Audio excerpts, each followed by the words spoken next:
Okay, another indoor review because it's raining and horrible. Today I'm going to review these, my Fox Flexair shorts. I'll put them on. Right, so here they are. I'm a size 32 and these are a 32.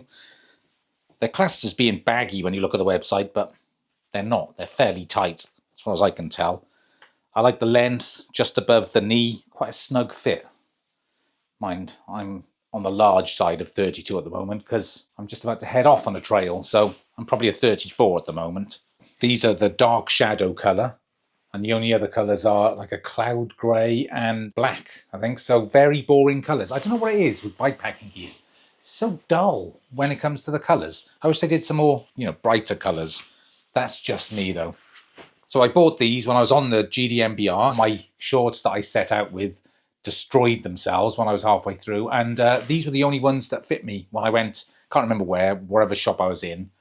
These were the only ones that I could get, and I'm glad because they proved to be really good. They saw out the rest of that trip and the entirety of my TransAm trip, so they've held up extremely well. I'll tell you why I like them.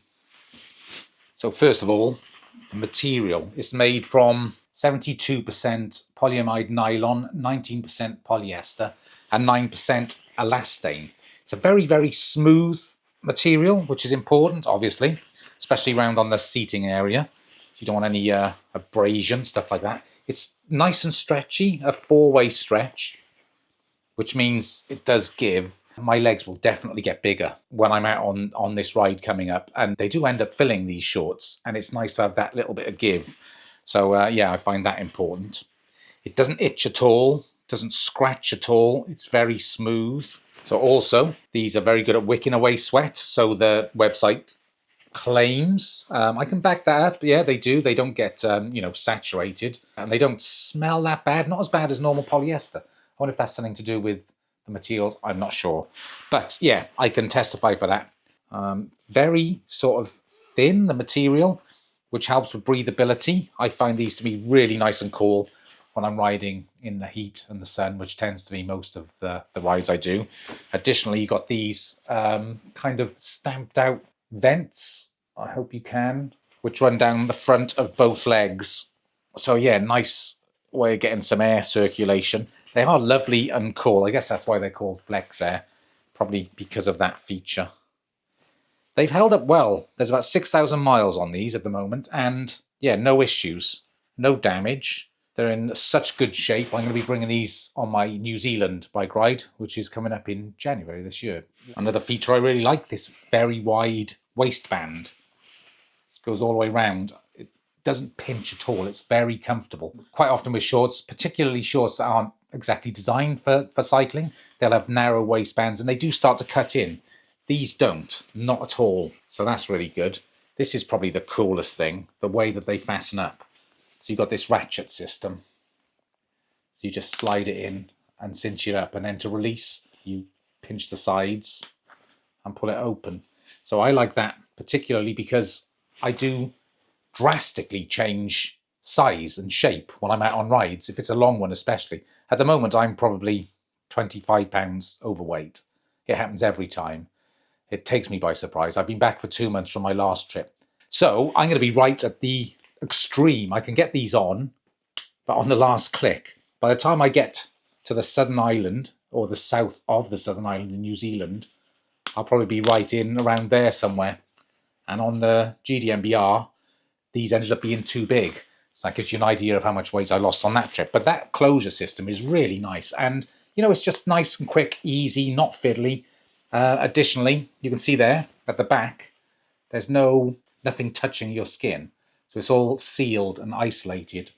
So there's nothing digging in there, which again, very important, especially on long rides.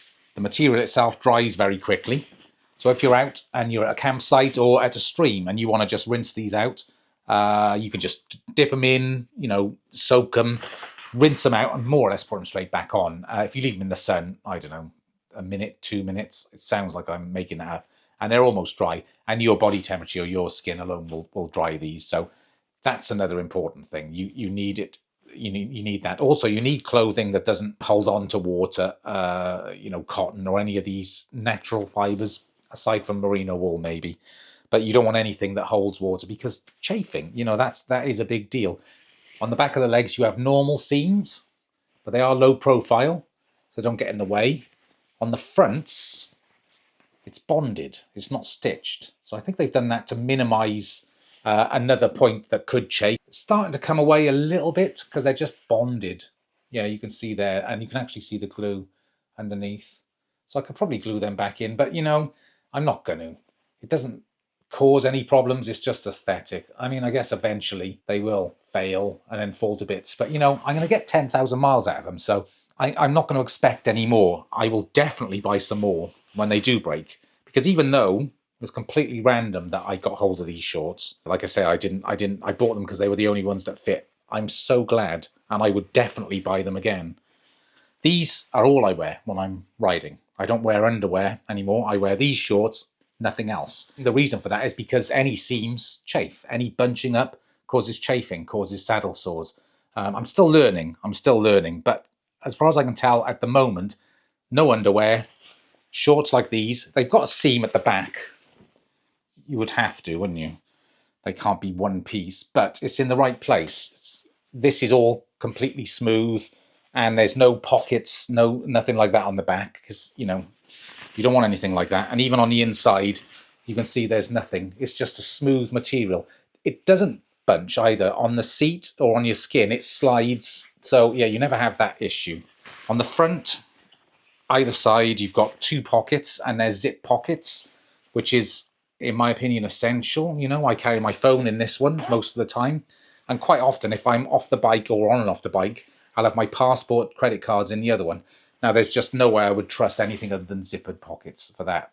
It has to have zip pockets. And I have had other shorts where, you know, even the action of walking, the zip kind of drifts down. These never do. They never do. YKK zippers. So, yeah, never had any issues with those. I think that's pretty much it, you know. They're shorts. I can't go into too much information or too much detail. But I will say, it's things like this. This can make or break a bike trip. As I said earlier, I'm learning with saddle sores, but my current solution is these: no underwear, no bunching, no seams, slidey material, quick drying, because, you know, you've got to keep them as clean as you can. So a very simple item and component of your complete bike packing or bike touring setup can be very important. And these shorts are that. The ones that these replaced, I don't know, I got 2,500 miles out of them, and they were completely destroyed. Holes, tears, seams coming apart. These are great. So cost. I checked on Fox's website. In the UK, these are £65, which I think is very reasonable. In the US, $109. So I don't know what's going on there. Maybe they're on sale in the UK. I don't know. I think I did pay over $100 for these. I thought that was too much at the time, but I was wrong. Completely worth it. I wonder how long they will last. I'll report back. So thank you very much for watching. I hope you liked this review. If you did, please give it a thumbs up. Have a look in the description. You'll see my main channel where you can see these in action on 2 or 3 different bike packing trips. If you want anything else reviewing that you see in those videos, please let me know, so I'm looking for ideas. And I shall see you in the next one. Goodbye.